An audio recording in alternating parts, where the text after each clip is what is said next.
Evolução em dois mundos. 2. Corpo espiritual. Retrato do corpo mental. Para definirmos de alguma sorte o corpo espiritual, é preciso considerar, antes de tudo, que ele não é reflexo do corpo físico, porque na realidade é o corpo físico que o reflete, tanto quanto ele próprio. O corpo espiritual retraía em si o corpo mental, que lhe preside a formação. Do ponto de vista da constituição e função em que se caracteriza na esfera imediata ao trabalho do homem, após a morte, é o corpo espiritual, o veículo físico por excelência, com sua estrutura eletromagnética, algo modificado no que tange aos fenômenos genésicos e nutritivos,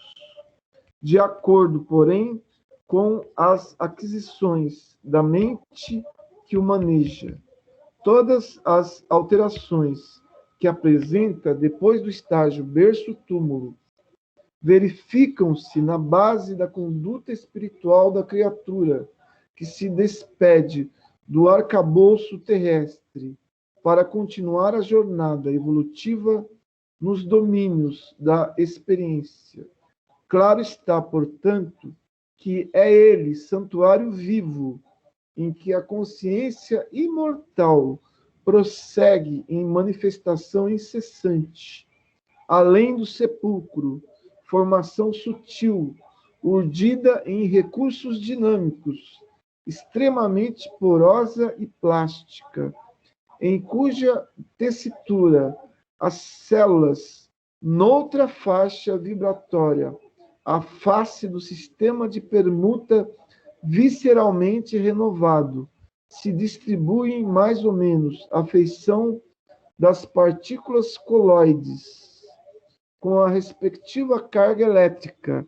comportando-se no espaço segundo a sua condição específica e apresentando estados morfológicos conforme o campo mental a que se ajusta. Centros vitais. Estudado no plano em que nos encontramos, na posição de criaturas desencarnadas, o corpo espiritual ou psicossoma é, assim, o veículo físico relativamente definido pela ciência humana, com os centros vitais, que essa mesma ciência, por enquanto, não pode perquirir e reconhecer. Nele possuímos todo o equipamento de recursos automáticos que governam os bilhões de entidades microscópicas a serviço da inteligência, nos ciclos de ação em que nos demoramos, recursos esses, adquiridos vagarosamente pelo ser, e milênios de esforço e recapitulação nos múltiplos setores da evolução anímica. É assim que, regendo a atividade funcional dos órgãos relacionados pela fisiologia terrena, nele identificamos o centro coronário, instalado na região central do cérebro, sede na mente, centro que assimila os estímulos do plano superior e orienta a forma, o movimento, a estabilidade, o metabolismo orgânico e a vida consciencial da alma encarnada ou desencarnada, nas cintas de aprendizado que lhe corresponde no abrigo planetário. O centro coronário supervisiona ainda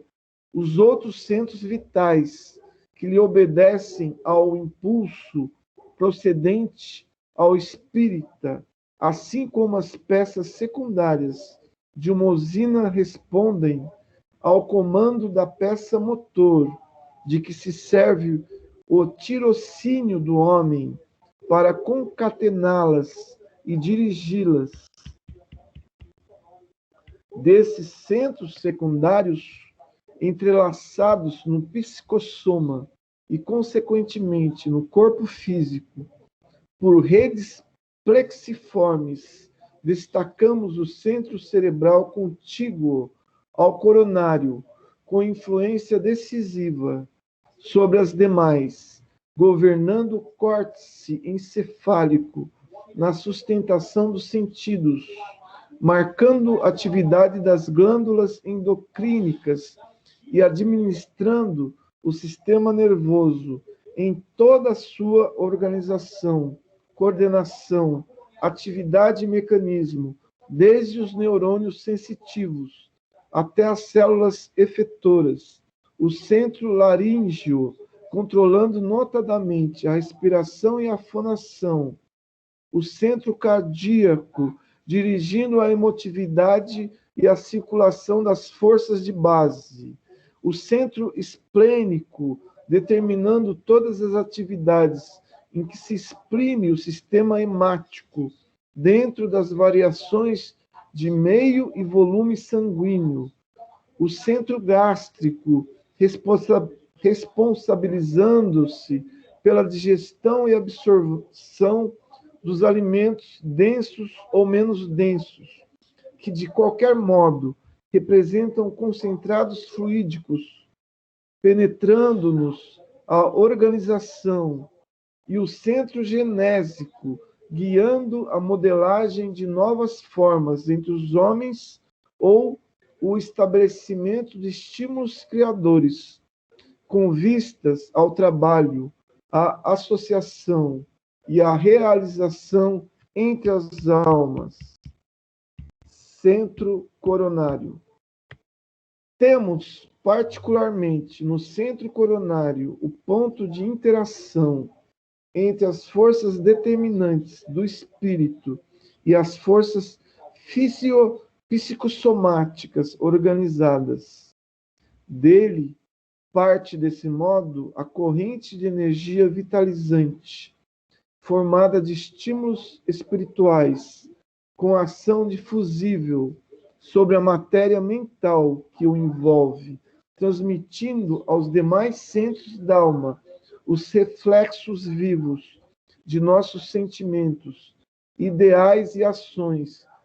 tanto quanto esses mesmos centros, interdependentes entre si, imprimem semelhantes reflexos nos órgãos e demais implementos de nossa constituição particular,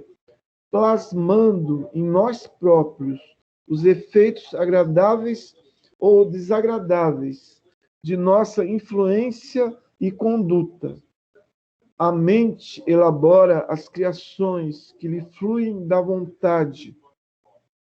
apropriando-se dos elementos que a circundam, e o centro coronário incumbe-se automaticamente de fixar a natureza da responsabilidade que lhes diga respeito, marcando no próprio ser as consequências felizes ou infelizes de sua movimentação consciencial no campo do destino, estrutura mental das células. É importante considerar, todavia,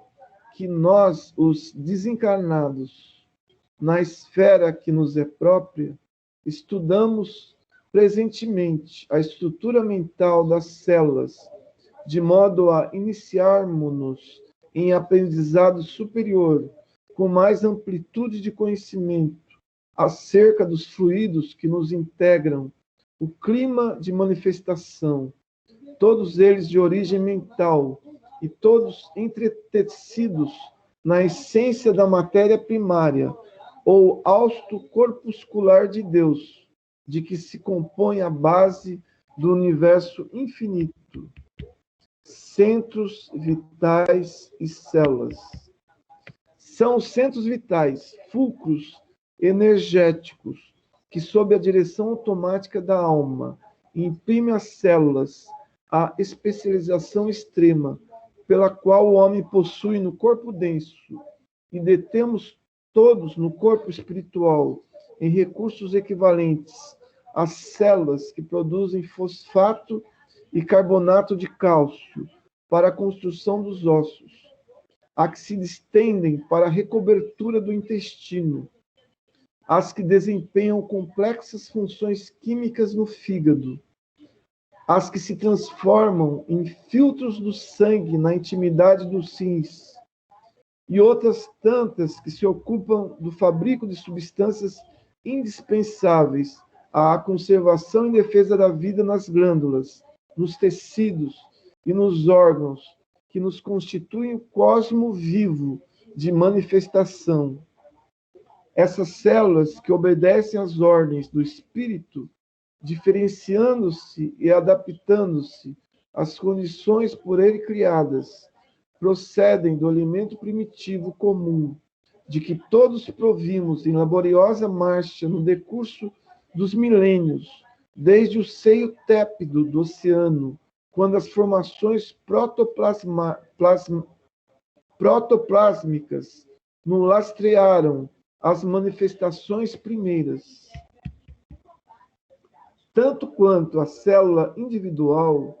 a personalizar-se na ameba, ser unicelular, que reclama ambiente próprio e nutrição adequada para crescer e reproduzir-se, garantindo a sobrevivência da espécie no oceano em que respira, os bilhões de células que nos servem ao veículo de expressão, agora domesticadas na sua quase totalidade em funções exclusivas, necessitam de substâncias especiais, água, oxigênio e canais de exoneração excretória para se multiplicarem no trabalho específico que nosso espírito lhes traça, encontrando, porém, esse clima que lhe é indispensável na estrutura aquosa de nossa constituição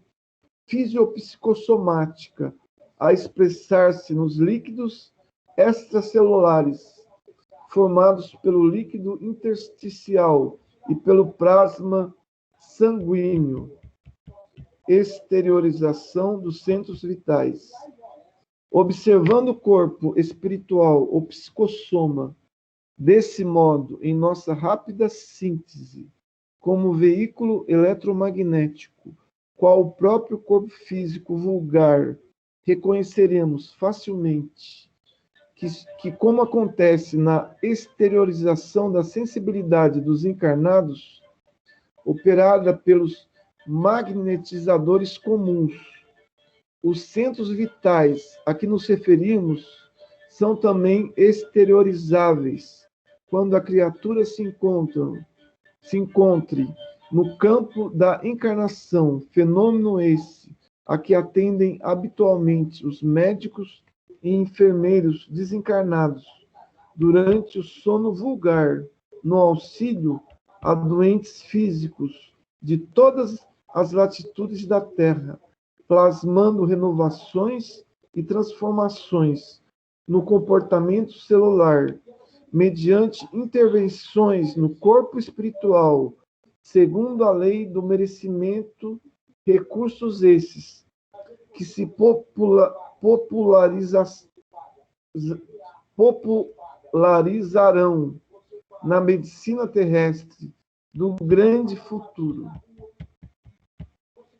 Corpo espiritual depois da morte. Em suma, o psicossoma é ainda corpo de duração variável, segundo o equilíbrio emotivo e o avanço cultural daqueles que o governam, além do carro fisiológico, apresentando algumas transformações fundamentais depois da morte carnal, principalmente no centro gástrico, pela diferenciação dos alimentos de que se provê, e no centro genésico, quando a sublimação do amor, na comunhão das almas que se reúnem no matrimônio divino das próprias forças, gerando novas fórmulas de aperfeiçoamento e progresso para o reino do espírito. Esse corpo que evolve e se aprimora nas experiências de ação e reação no plano terrestre e nas regiões espirituais que lhe são fronteiriças, é suscetível de sofrer alterações múltiplas com alicerces na adinamia proveniente da nossa queda mental no remorso, ou na hiperdinamia imposta pelos delírios da imaginação, a se responsabilizarem por disfunções inúmeras da alma, nascidas do estado de hipo e hipertensão no movimento circulatório das forças, que lhe mantém o organismo sutil e pode também desgastar-se na esfera imediata à esfera física, para nela se refazer através do renascimento, segundo o molde mental pré-existente, ou ainda restringir-se a fim de se reconstituir de novo no vaso uterino para a recapitulação dos ensinamentos e experiências de que se mostre necessitado, de acordo com as falhas da consciência perante a lei. Outros aspectos do psicossoma examinaremos quando as circunstâncias nos induzam a apreciar-lhe o comportamento nas regiões espirituais vizinhas da Terra, dentro das sociedades afins, em que as almas se reúnem conforme os ideais e as tarefas nobres que abraçam, ou segundo as culpas dilacerantes ou tendências inferiores, em que se sintonizam, geralmente preparando novos eventos alusivos às necessidades e problemas que lhes são peculiares nos domínios da reencarnação imprescindível. Pedro Leopoldo, 19 de janeiro de 1958. 3. Evolução e corpo espiritual.